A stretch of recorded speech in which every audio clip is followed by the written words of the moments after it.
ದಾನ ಮಾಡು, ಯಜ್ಞ ಮಾಡು, ಪೂಜೆ ಮಾಡು, ಎಲ್ಲವೂ ತಪಸ್ಸಾಗ್ಬಿಡ್ಬೇಕು. ಯಾವಾಗ ತಪಸ್ಸಾಗೋ ಹಾಗೆ ಮಾಡ್ತೀವಿ, ನಮ್ಮ ಮನಸ್ಸು, ಜಡವಾದ ಮನಸ್ಸು, ಅದನ್ನು ಚೈತನ್ಯ ಭರಿತವಾಗಿ ಮಾಡ್ತಾ ಇರ್ತೀವಿ. ಆ ಪ್ರಾಸೆಸ್ನಲ್ಲಿ ಜಡ ಮನಸ್ಸು ಚೈತನ್ಯವಾಗುವ ಅನುಭವವೇ ಅಧ್ಯಾತ್ಮ ಅನುಭವ. ಈ ಸ್ಪಿರಿಚುವಲ್ ಎಕ್ಸ್ಪೀರಿಯನ್ಸ್ ಇಲ್ಲದೆ ಇದ್ದರೆ ಎಲ್ಲವೂ ಅರ್ಥಹೀನವಾಗಿಬಿಡುತ್ತೆ. ಆ ಚೈತನ್ಯ ಭರಿತ ಮನಸ್ಸು ಅಂದ್ರೇ ಶುದ್ಧವಾದ ಬುದ್ಧಿ.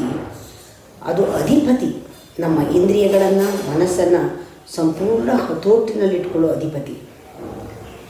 ಆಗ ನನ್ನ ಸತ್ಯ ಬ್ರಹ್ಮಸತ್ಯವಾಗತ್ತೆ, ನನ್ನ ಶಾಂತಿ ಬ್ರಹ್ಮಶಾಂತಿ ಆಗುತ್ತೆ, ನನ್ನ ಆನಂದ ಬ್ರಹ್ಮಾನಂದವಾಗುತ್ತೆ. ಇದನ್ನೇ ಮನೋಬುದ್ಧಿ ಅಹಂಕಾರ ಚಿತ್ತ ಅಂತಃಕರಣ ಅನ್ನೋದು, ಹೃದಯ ಅನ್ನೋದು. ಇದು ಮನಸ್ಸು ಮೇಲ್ಮನಸ್ಸಿನಲ್ಲಾಗಲ್ಲ, ಹೃದಯದಿಂದ ಆಗುತ್ತೆ, ಅಂತಃಕರಣದಿಂದ ಇದು ಸಾಧ್ಯ. ಅದಕ್ಕೆ ಹೇಳ್ತಾರೆ, ಮನಸ್ಸೇ ಮನಸ್ಕನನ್ನು ಕಂಡುಕೋ, ನಿನ್ನ ಅಧಿಪತಿಯನ್ನು ನೀನು ಕಂಡುಕೋ, ನೀನು ಅಮೃತವಾಗ್ತೀಯಾ, ನೀನು ಮುಕ್ತನಾಗ್ತೀಯಾ, ನಿನ್ನನ್ನು ಆಳ್ತಾ ಇರೋವನ್ನು ನೀನು ಕಂಡುಕೋ ನೀನು ಅಂತ ಇದೆ. ಹಾಗೆ ಒಳಗಡೆ ಅಧಿಪತಿಯನ್ನು ಕಂಡುಕೊಳ್ಳೋದು ಇದೆಯಲ್ಲ, ನಮ್ಮನ್ನು ಆಳ್ತಾ ಇರೋ ವಿಟ್ನೆಸ್ ಯಾರು ಅಂತ. ಆಗ ನಮಗೆ ಗೊತ್ತಾಗತ್ತೆ. ಸೂರ್ಯ ಬೆಳಗ್ಗೆ ದಿನ ಸೂರ್ಯ ಹುಟ್ಟೋದು, ಸೂರ್ಯ ಮುಳುಗೋದನ್ನು ನೋಡ್ತಿರ್ತೀವಿ.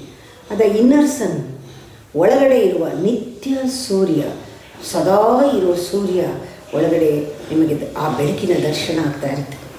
ಇದು ಯಾವ ಕವಿಯ ಕಲ್ಪನೆಗೂ ಸಿಗಲ್ಲ, ಅದಕ್ಕಿಂತ ಹೆಚ್ಚಿನದು ಮೀರಿದ್ದು.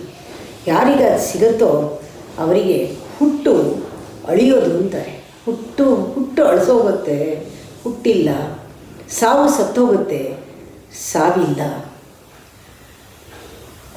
ದುಃಖ ದೂರವಾಗ್ಬಿಡುತ್ತೆ, ಯಾವಾಗಲೂ ಆನಂದದಲ್ಲಿ ಅವನು ನಲಿತಾನೆ.